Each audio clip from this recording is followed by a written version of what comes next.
Hi నమస్తే మీ మహిని matter ఏంటంటే చాలా మంది అడుగుతా ఉన్నారు, నువ్వు ఇండియాలో ఉన్నావా కోయట్లో ఉన్నావా, నువ్వేంట్రా ఎప్పుడు చూసా ఖాళీగానే ఉన్నావు, డ్యూటీలు చేస్తున్నావా లేదా అని చెప్పి అంటా ఉన్నారు. 24 గంటలు రూమ్ లోనే ఉంటావే, నీకు పని బాట ఏం లేదా, ఇంతకీ వాళ్ళు జీతాలు ఇస్తున్నారా లేదంటే ఏందిరా అని చెప్పి చాలా మంది అడుగుతా ఉన్నారు. వచ్చిన 4 సంవత్సరాలు బాగా కష్టపడినా, ఎందుకంటే డ్యూటీలు భయంకరంగా ఉన్నాయి, ఉండే గుద్దు డ్యూటీలే లేవు, కుసన పెట్టి నన్ను సాగుతా ఉన్నారు మా ఇంట్లో. నిజం చెప్తున్నా, మీరు నమ్ముతారో నమ్మరో, ఈ ఇంట్లోకి వచ్చిన తర్వాత అసలు డ్యూటీలు అంటే డ్యూటీలు లేవు అసలు నాకు.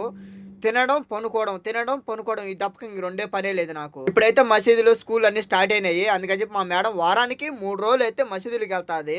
3 గంటలకి మధ్యాహ్నం మసీదుకి వెళ్ళానంటే సాయంత్రం 6:30కి ఇంటికి వస్తా, అంతే. మళ్ళీ ఇంక ఎక్కడికి వెళ్ళను, ఇంక తినేసి పనుకోవడమే. మా మేడం జీతం వచ్చినప్పుడు వరుసగా 2 రోజులు అని చెప్తా, లేదంటే ఒక రోజులోనే ఫినిష్ చేస్తా సామాన్లన్నీ. ఇంకా అంతకు మించి నాకు డ్యూటీలు ఉండవు, నాకు జీతం అయితే వస్తానే ఉంటది. నేను తిని పనుకొని నిద్ర పోయినాక మా మేడం ఫోన్ చేసి ఏం చేస్తున్నావు అన్ని ఏం అడగదు, ఎందుకంటే నా రూమ్ సపరేట్ గా ఉన్నది పాటికి మా మేడం వచ్చేదానికి కూడా అవకాశం లేదు, అందుకని చెప్పి నన్ను ఏం పట్టించుకోదు మా మేడం. నాకైతే ప్రశాంతంగా ఉన్నది, ఇప్పుడైతే నాకు ఎలాంటి డ్యూటీలు లేవు, ఎలాంటి ఇబ్బంది అయితే లేదు, ప్రశాంతంగా నిద్రపోతున్నా, ప్రశాంతంగా తింటా ఉండా. ఇలాంటి ఇండ్లు అందరికి దొరకవు, ఫస్ట్ కష్టపడితేనే లాస్ట్ లో సుఖపడతాం మనము, తెలుసుకో.